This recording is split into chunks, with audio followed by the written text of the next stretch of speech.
ರಾಜಕೀಯ ಸಲಹೆಗಾರ ಹುದ್ದೆಗೆ ರಾಜೀನಾಮೆ ಬಳಿಕ ಬಿಆರ್ ಪಾಟೀಲ್ ಮೊದಲ ಬಾರಿಗೆ ಪ್ರತಿಕ್ರಿಯೆ ನೀಡಿದ್ದಾರೆ.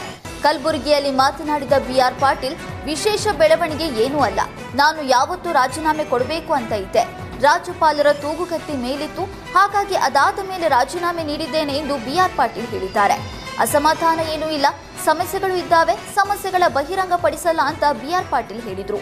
ಸಿಎಂ ಜೊತೆ ಮಾತುಕತೆ ನಡೆಸ್ತೇನೆ, ಆದರೆ ರಾಜೀನಾಮೆ ವಾಪಸ್ ಪಡೆಯಲ್ಲ. ಅನುದಾನ ಕೂಡ ಸರಿಯಾಗಿ ಬರ್ತಿಲ್ಲ. ಶಾಸಕನಾಗಿ ಅಭಿವೃದ್ಧಿ ಕೆಲಸ ಮಾಡೋದಕ್ಕೆ ಆಗ್ತಿಲ್ಲ ಅಂತ ಬಿಆರ್ ಪಾಟೀಲ್ ಹೇಳಿದರು.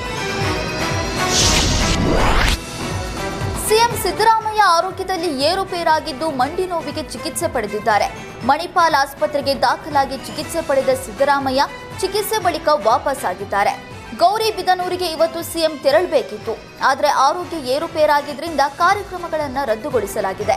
ಮುಂದಿನ ಎಲ್ಲಾ ಕಾರ್ಯಕ್ರಮಗಳು ಮುಂದೂಡುವ ಸಾಧ್ಯತೆಗಳು ಇದ್ದು, ಇನ್ನೂ 2 ದಿನ ಸಿಎಂ ವಿಶ್ರಾಂತಿ ಪಡೆಯುವಂತೆ ವೈದ್ಯರು ಸೂಚಿಸಿದ್ದಾರೆ.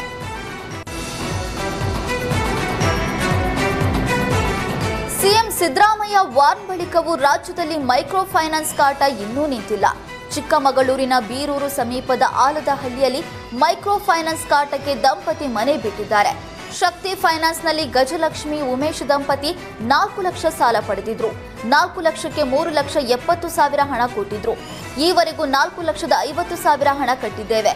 ಇನ್ನೂ 2 ಲಕ್ಷ ಕಟ್ಟಬೇಕು ಅಂತ ಮಾನಸಿಕ ಕಿರುಕುಳ ನೀಡ್ತಾ ಇದ್ದಾರೆ ಎಂದು ದಂಪತಿ ಮನೆ ಬಿಟ್ಟಿದ್ದಾರೆ. ಲೋನ್ ಮಾಡಿಸಿದ್ದು 36 ತಿಂಗಳು, ಈಗ 48 ತಿಂಗಳು ಅಂತಿದ್ದಾರೆ. ಬೆಳಗ್ಗೆ 7ರಿಂದ 11, ಸಂಜೆ 4ರಿಂದ 8 ಗಂಟೆವರೆಗೆ ಮನೆ ಬಳಿಯೇ ಇರ್ತಾರೆ. ಇನ್ನು 2 ಲಕ್ಷ ಕೊಡಿ, ಇಲ್ಲದಿದ್ರೆ ಮನೆಗೆ ಬೀಗ ಹಾಕ್ತೀವಿ ಅಂತ ಹೆದರಿಸ್ತಾರೆ ಎಂದು ಎಸ್ಪಿ ಕಚೇರಿಗೆ ದೂರು ನೀಡಿದ್ದಾರೆ.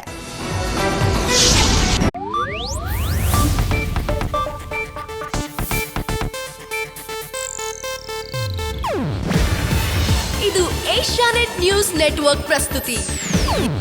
ನೀವು ನೋಡ್ತಿದ್ದೀರಾ ಏಷ್ಯಾನೆಟ್ ಸುವರ್ಣ ನ್ಯೂಸ್.